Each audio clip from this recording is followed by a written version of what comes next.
Welcome to the Living in Alignment podcast. My name is Amy Landry. Through a collage of conversations, here we distill mindful living and timeless wisdom within a modern, everyday context. Thank you for being here. Courtney Carver launched her blog, Be More with Less, in 2010 and is one of the top bloggers in the world on the subject of minimalism. She has been featured in countless articles, podcasts, and interviews on simplicity. She is the best-selling author of Soulful Simplicity and the creator of the Minimalist Fashion Challenge, Project 333, which is now a book available for purchase wherever books are sold. Courtney's work addresses downsizing, creating space to notice your life, and how to enjoy what matters most to you. If you've been searching for someone or something to help you simplify your life, declutter your mind, and connect with your heart, then this conversation is just for you. Welcome, Courtney. I'm really honored to have you on the podcast. Thank you so much for your time. It's my pleasure. I'm looking forward to our chat. I would really love to start, as we always do, if you don't mind, sharing with us a little about your background, how you fell into this work. Now, I do appreciate your story is very much about drawing on the elements of your own internal processes and also your health as well, which is really relevant to this work. Would you like to dive into that a little to get started? Sure. It was really my health that was kind of the jumping off point for me into simplifying my life and then blogging about it and writing about it. In 2006, I was diagnosed with multiple sclerosis after, months of crazy symptoms that I couldn't explain. And really, if I think about it, probably years of symptoms that were so just easily brushed off. You know, if I had a symptom like a numbness in my hands, I would just say that to myself, I must have pinched a nerve. Or if I was really exhausted, I or a doctor would say, well, you're working full time and raising a child. Of course, you're tired. But this wasn't just feeling tired after a hard day. This was debilitating fatigue. And when I would have vertigo spells from time to time, doctors would tie it back to some kind of ear infection, even though they couldn't really see any kind of ear infection. But I just accepted that for a really long time and thought it was just the price you pay for being an adult. And it all kind of came to a head in 2006, as I mentioned, after months and months of all of these symptoms happening at the same time and going through a lot of different tests and finally being diagnosed with MS and having my neurologist say in no uncertain terms that I was standing on the edge of a cliff in terms of how this disease would progress, and that I did have some choices to make with both MS treatments and lifestyle changes as to whether or not I wanted to take a flying leap off the cliff and decline or step back from the cliff. And I really felt pretty empowered right away, even though I didn't know what that looked like, what it meant. I just knew that I wanted to back away from the edge of the cliff. Yeah, wow. No doubt that took you by surprise. It was and also connected a few dots for you. It did. I mean, in some ways, I think it was a bit of a relief to have an answer. But in other ways, because I had really not a lot of knowledge about what multiple sclerosis was or how it would impact me or what it would look like for my life, it was really scary too. A lot of uncertainty and fear in those really early days. Ironically enough, when I was diagnosed, I was training for an MS ride, a cycling event to raise money for MS research because my boss at the time had MS. And he was the only person I knew with MS. He was in a wheelchair and had been for many, many years. And that was kind of my face of the disease. So for me, that's all I could picture. And 14 years ago, there wasn't nearly the amount of information there is even today. And so kind of reading through articles and books and things like that, it felt a little bleak at first until I started hearing stories about people who were doing well with MS. And I just had that bit of hope. Like if some people can, then why not me? Mm. And so how did that lead you into the work that you're doing right now in the world in terms of your courses, your books? How did that then translate to moving you onto this path? Was that more spontaneous, perhaps? Well, interestingly, it wasn't. So in the beginning, I wasn't thinking, oh, I have to simplify my life, or minimalism would be a great solution. But instead, for me, it was about removing as much stress as possible from my life. So much of the research that I did showed that stress, both in the body and around the body in your life was really devastating for people with MS and other autoimmune conditions. And I would say for most people with any kind of life at all, I mean, stress can really do some pretty crazy things to our bodies and to our brains. And I had built a very stressful life. I was deep in debt. I had a big house that I was making payments on, but probably would have been making payments on for the rest of my life and then some. Had a lot of stuff that I had collected over the years, worked a job that I wasn't crazy about, and was always super busy, to-do lists for days, calendars jam-packed, always on my phone, immediately responding to anything that came in my direction, because I just, again, thought that that's how you're supposed to do this life thing. And so with my MS diagnosis, I had permission for the first time in my life to take care of myself. And it was pretty, like, again, exciting and also scary. And so my goal became get rid of as much stress as possible. And what does that look like? So I looked at what the most stressful area of my life was. And I thought, what can I do first? For me, that looked like changing my diet, because I thought stress appears in the body in the form of inflammation.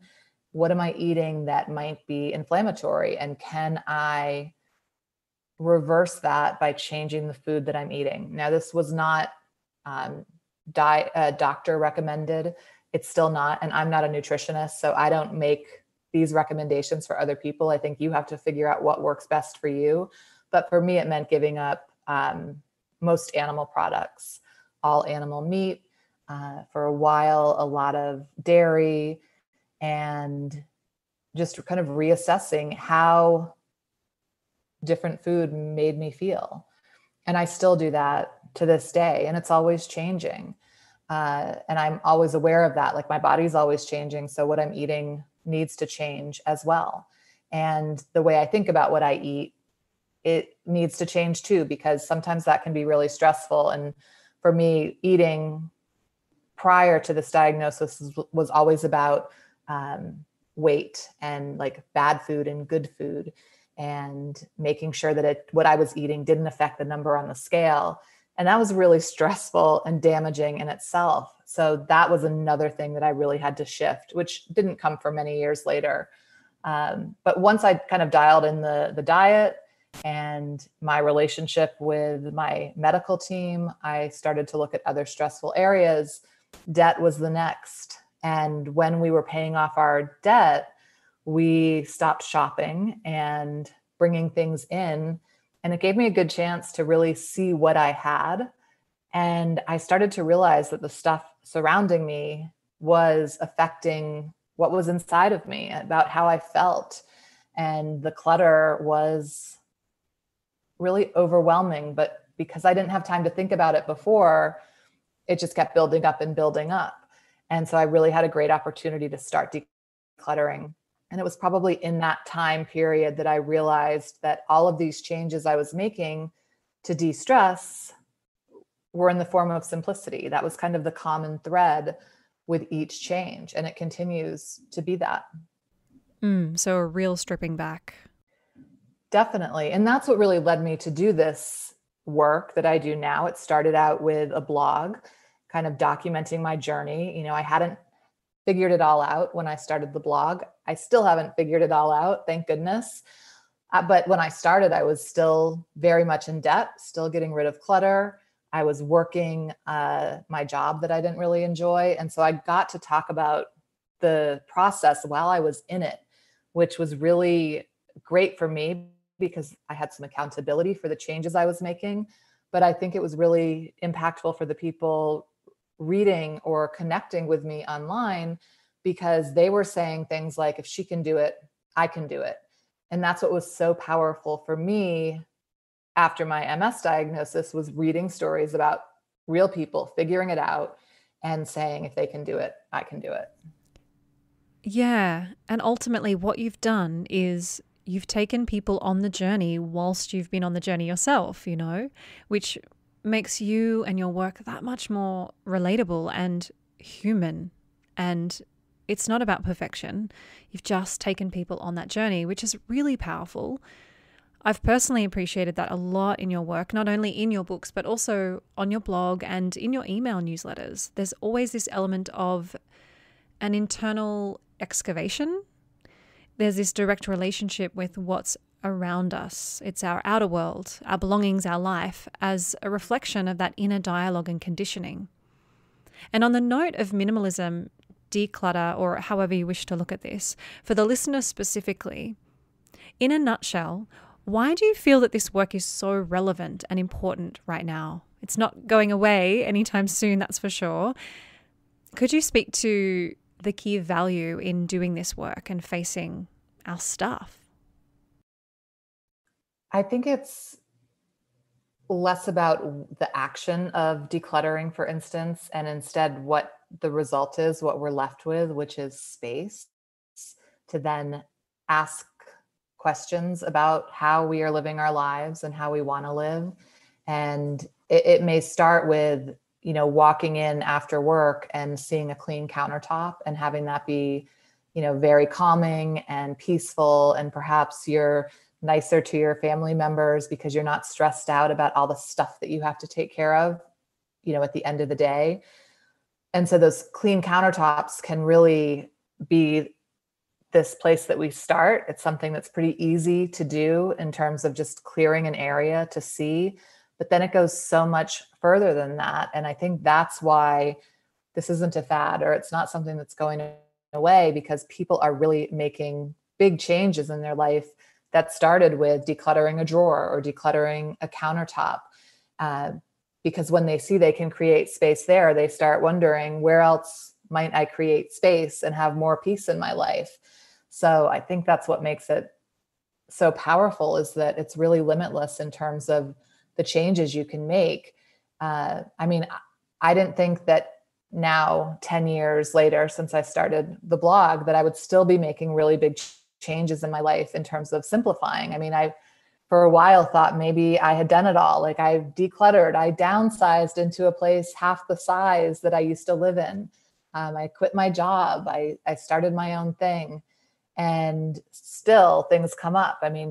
Almost 2 years ago, I stopped drinking alcohol, which was another way, really powerful way to simplify my life.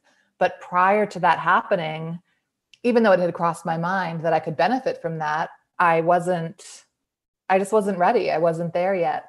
But because I kept making space, I made room for that to happen. Mm. And with your work in, do you say Project 333?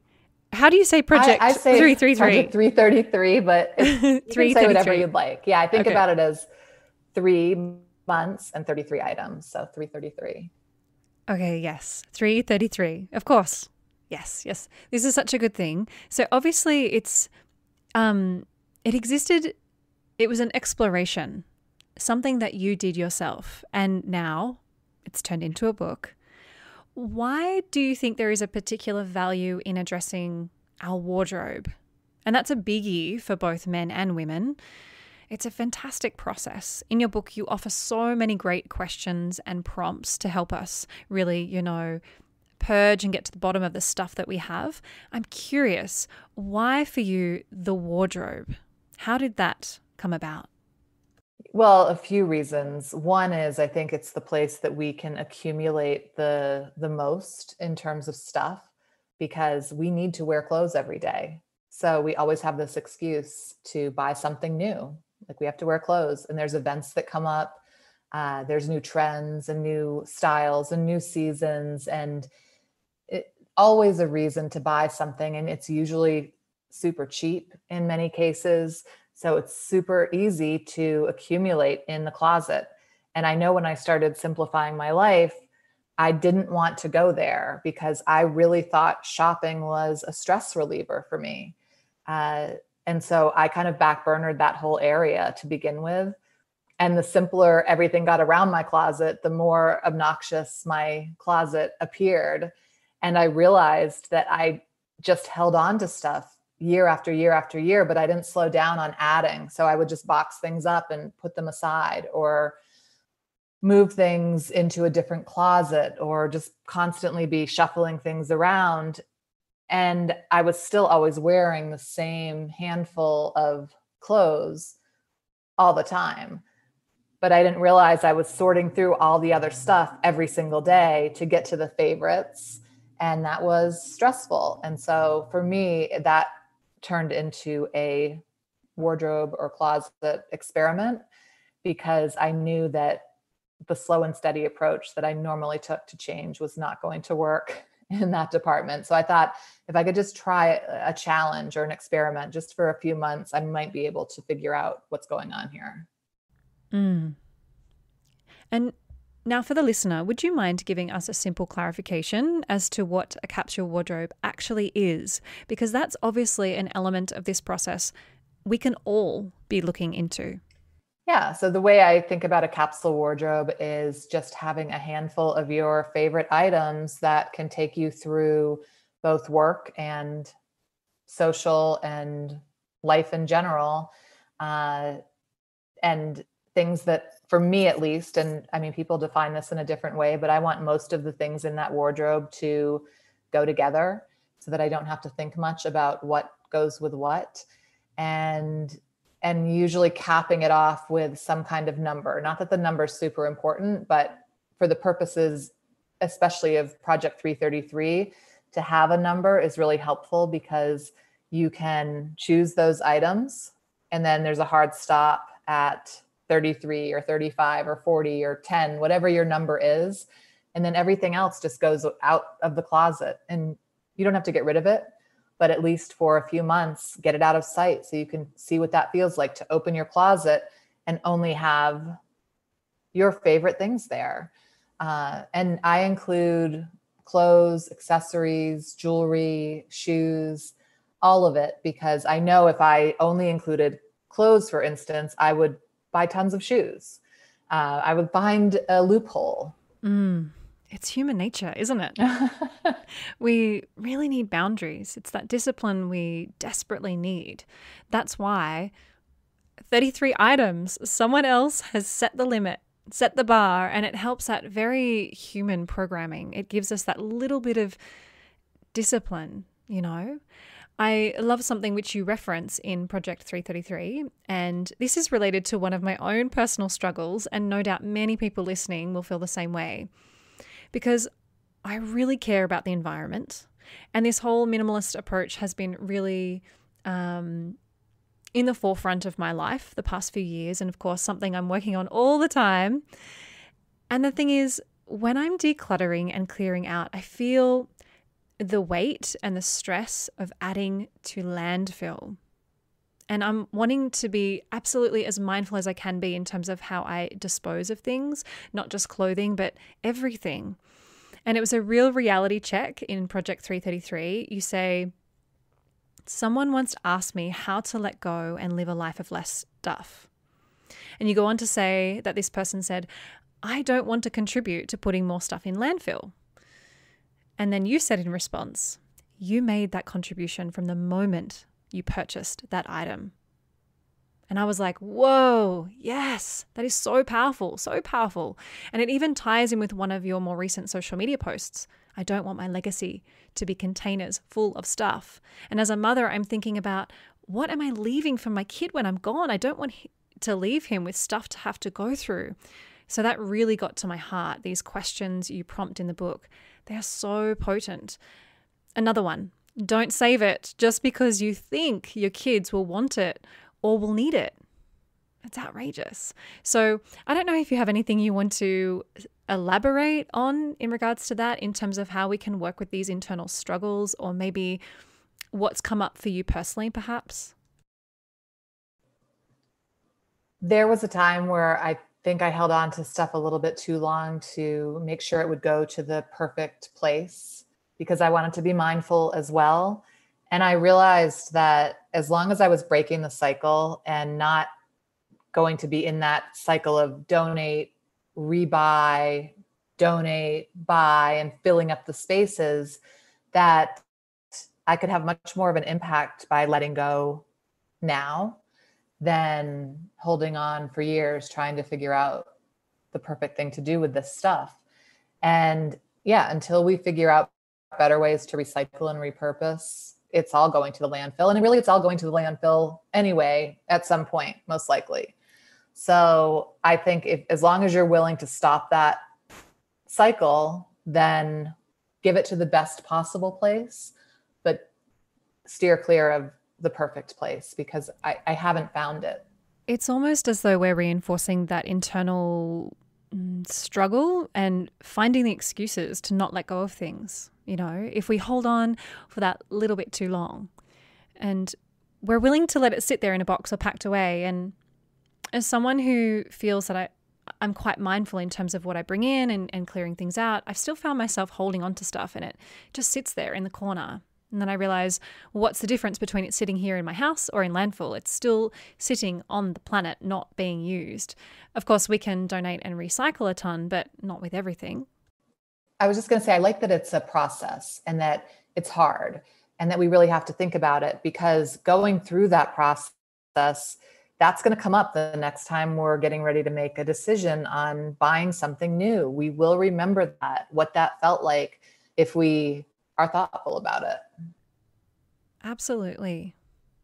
Now, I guess because this is a very popular message and path that a lot of people are taking right now in the world with respect to decluttering, minimizing, and simplifying their lives, has there been a book, whether directly or indirectly related, on your path that has really helped you clarify or simply inspired you with respect to all your work you were doing? There was a book I read long before I decided to simplify my life that I was reminded of as I was simplifying. And then I went back and have read it a couple of times since, and it's called Your Money or Your Life. Very powerful in terms of deciding what's important to you and how you spend your time, and just made me really think, especially about the shopping stuff. It got me on this path of thinking about not what it costs dollar wise, but what it costs time wise for me to buy something. And that was very powerful to think, how many hours am I at work to buy this thing? It made it much less appealing. Yeah. So it's almost like if we're consuming less, we actually don't need to work so much. We don't need to be grinding through working hours to pay for stuff that we don't need. Yeah. That's a powerful reality check. And are you reading anything right now that's supporting you along this journey? Well, I just finished a book called Big Friendship that, while not directly tied to simplicity, it is tied to one of the benefits of simplicity, which is better relationships and deeper love for the people you care about. And it's a fantastic book. It just made me think a lot about my close friendships and what we've done to nurture those relationships, and how I want to be even more mindful of that moving forward. Yeah, beautiful. And over the years, what have been the biggest misconceptions you've found come up often within the community? I guess probably the first one is that it's all or nothing. And so that simplicity or minimalism means that you have nothing at all or next to nothing, or that there's some kind of contest to have the least amount of stuff, when in reality, I mean, every person and family is different and they have different needs, different interests, So there's not really a number that you can say, even though I created a fashion challenge with a number on it, that's only a challenge. It's not life. So some people may need 3 pair of boots. I only need 1 pair. Some people may need lots of different things for their kids. And where my daughter's grown, I don't need anything for kids.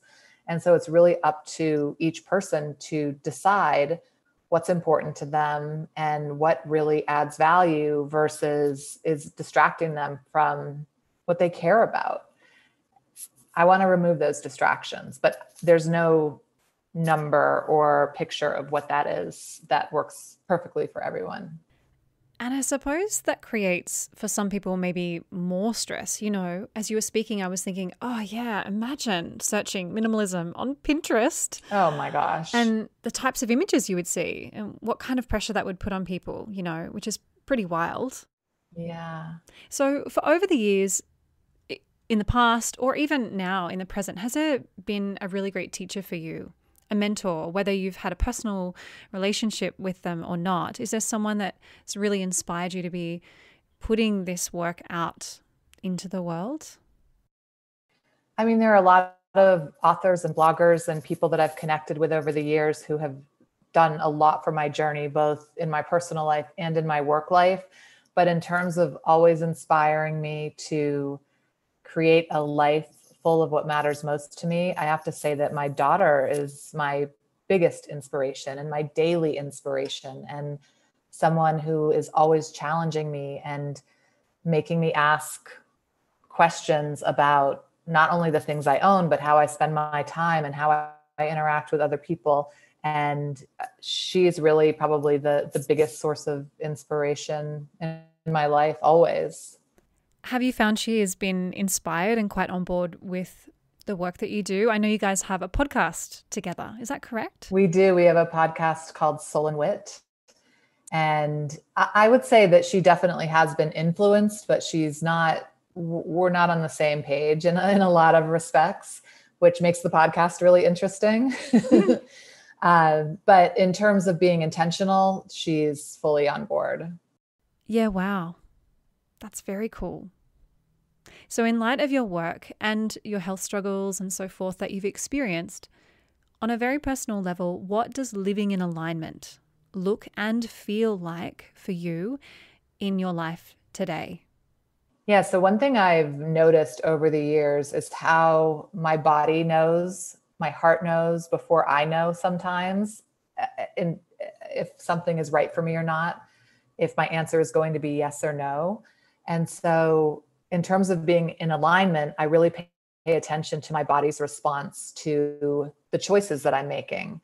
And that might be getting an invitation and hearing it or reading it and noticing that I'm clenching my fists or my jaw, or that my heart's beating faster and not in a good way. I really pay attention to that and trust that my body knows. So that's really important to me, is just paying attention to that. And sometimes just taking the time and asking the question, does my heart say yes or does my heart say no? Like, yes, I could do this. Yes, I might be good at this. But is it something that is going to support my values and support the way that I want to live and support the time that I want to spend in that moment? And then in light of that, again, personally, in day-to-day life, what does self-care and ritual look like for you? Again, it doesn't have to be that Pinterest perfect or Instagram perfect self-care stuff, but what is it that you know is very nurturing and imperative for you in daily life? Yeah, I have to say, I mean, for people who are listening, when I say what I'm going to say about how I take care of myself, it could sound excessive, but I have the time for it now. And I didn't always have the time. And certainly when my daughter was younger or when I was working full time in the publishing industry or anything else, I didn't have the time to do it. So I did less, but I still made it important. You know, I started my morning routine, which is probably the bedrock of my self-care in, gosh, I want to say it was pretty shortly after my MS diagnosis where I decided to start putting myself first in the morning. And in the beginning, it was only 5 minutes long. And then it was 10 minutes. And then it was 30 minutes. And now it can last hours. So it's really important for me in the morning to meditate, to read, to write, to move my body in some way. And it changes with the seasons what that looks like. But those things happen every single day in one form or another. And I really make it a point to not jam my calendar full of appointments and opportunities, even when they're good opportunities, because I want the time to be able to do my morning routine. I want to be able to meditate again in the afternoon. I want to, move through my day without feeling pressured and exhausted. I don't want to be run down. And that requires limiting how I spend my energy and also increasing how I take care of myself. And I also, I gave that disclaimer, and people have their thoughts. I'm sure people have thoughts in listening to this podcast and your other podcasts and things I do. And my only hope is that the things that I say resonate with some people. And I understand that it doesn't work for everyone, but neither of those things are really on me. Like how what I say is received has nothing to do with me. And coming to that realization is a really big form of self-care for me. So not putting pressure on myself for how people might receive what I'm talking about and sharing. There's a real grace in that disclaimer, particularly as a mother myself to a little one. There are some days where you think, am I ever going to have that space? And it just goes to show that your daughter is older now and you have that space. And obviously in reality, for many people, it takes that shake up in terms of health to make you wake up and value yourself, which is a tricky thing to do as a mother, 100%. And with so many people around the world right now working from home, so many more people in this day and age working for themselves, we actually do have the capacity to carve out the space. But then it comes back to, do we have the discipline to really own our schedule and respect our time rather than falling into that trap of doing more and being more, which can happen so easily when you're working for yourself or, if you're working from home. For sure. I mean, yeah, it takes practice too. And this constant, deciding every single day what's important to you and asking that question, what's important to me? And some days it's kind of a disaster and you see that you didn't spend any time on what's important to you because you were doing things that were not important to you. But because you notice that, the next day you do a little bit better. And it really is a lot of saying, this doesn't matter to me. This is not important. I don't need to respond to this over and over again so that you carve out the time and space for what does. And I recall growing up in my childhood, there was no answering machines, no voicemail, no cell phones. And it was just like, you could not be contacted 24/7. And we're in a culture right now where everyone expects a really quick response, which is pretty, fascinating to just at least witness and reflect on and see how we can create those boundaries and really change that paradigm around how we use technology. And I think this work is a really potent foundation for that, even in terms of speaking of what you touch on in your Project 333 book about having a uniform as a part of your capsule wardrobe if you're working from home, which may be so much easier in the morning rather than having decision fatigue, just to have that go-to same thing. How can we use our clothing, of all things, to work more effectively and streamline our mental focus every single day? If you want to work at home in your PJs, that's fine. It's simply recognizing that these subtle changes can be greatly impactful. But from here, I'd love to dig a little more into some personal questions for you, just some fun questions we always close out with. So firstly, I would love to know, what is your favorite sound? The ocean. Yes. Has to be my favorite sound. I have a sound app that I listen to when I sleep, and it is either ocean or rain. And what is your favorite place? It could be geographical, but it doesn't have to be. Oh, that's tough for me. Especially right now where I'm really missing travel, it makes me think of a lot of my favorite places like New York City and Amsterdam and San Diego. But I think that probably my favorite place is with my people, with my husband and my daughter. Uh, those moments that we have together, they become my favorite place. And what would you say is your daily one non negotiable? It's probably meditating. I mean, so I started practicing in, let me think here, March of 2019, transcendental meditation, and meditate twice a day for 20 minutes. And I meditated prior to that, but it was more sporadic and it was much shorter and it was only once a day and it wasn't consistent. But I haven't missed a day since I started that practice, even if I was traveling or my schedule was upside down or something was happening. I've managed to keep those meditation sessions really sacred, and there it is. It's a non-negotiable. Decluttering the mind. Yeah, you have to. You have to clear it out all the time, several times a day. And what would be your most favorite go to meal or food? Either or. That's tough. I love sushi, and I also really enjoy great Mexican food. It's probably not my go-to. Like I don't eat it the most frequently, but I really enjoy both of those things. And then I love a daily smoothie. Like it's the way that I get most of my greens in. So Mm. And what are you curious about in life right now? It's an interesting time in the US, and yeah, it doesn't need I'm to very be political. no good. I'm exhausted from political conversations, to be honest. But I am fascinated right now with community and community building. I started a membership program in August called the Simplicity Space.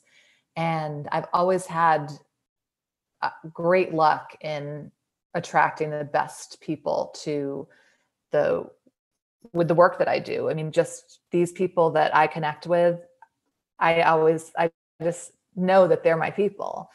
And I feel really lucky that that's happened. And I've kind of always relied on that organic community formation around the work that I do.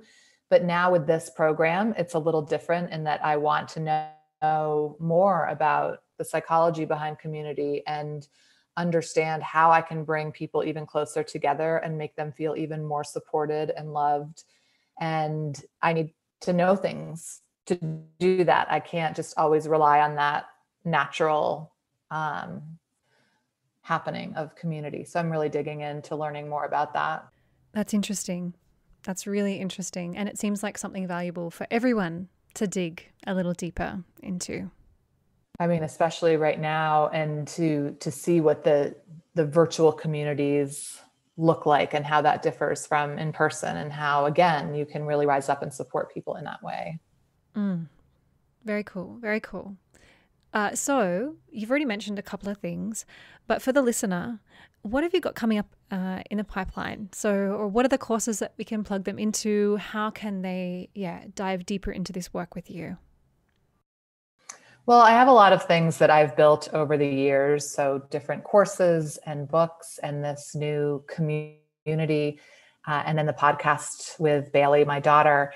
But the thing that we have going right now and through the end of the year is something that we've been doing every year for the last, I think it's 8 years, called 31 Days of Gifts You So Deserve. And it's one of my favorite things every year because it's not simplicity lessons.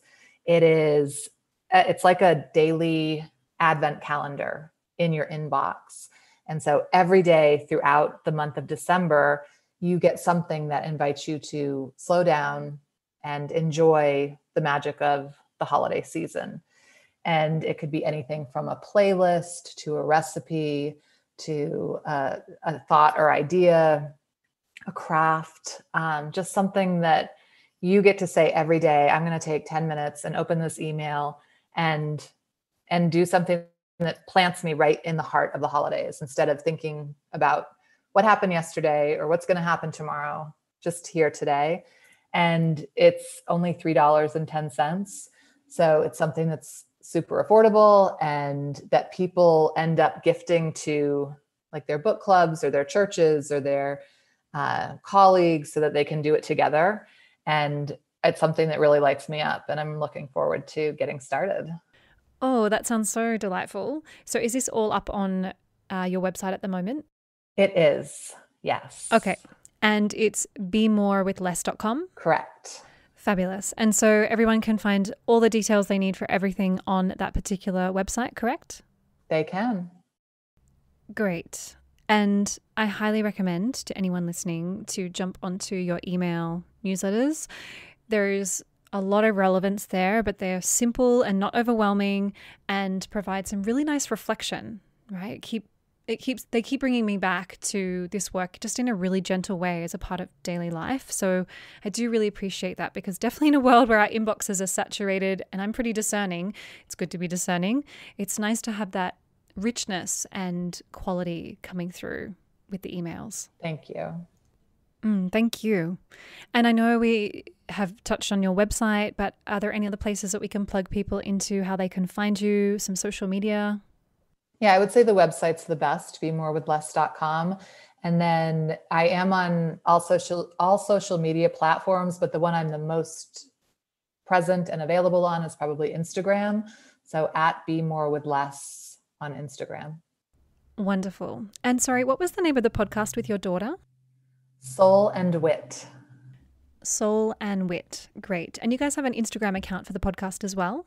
We do. So the Instagram for Soul and Wit is Soul and Wit Podcast. And we're also on iTunes and Spotify. You've got so much goodness going on, and you've created the space for it, in your life. Yeah, it's grown slowly over time, and I keep making space for the things that I'm excited about. So yeah, thank you. It's beautiful. So admirable. I love it. Thank you so much for your time today, Courtney. As I said at the beginning, I am deeply appreciative for your time and therefore your generosity. I'm really grateful you were happy to join us here on the podcast and for all of your wisdom. Well, thanks. It's my pleasure.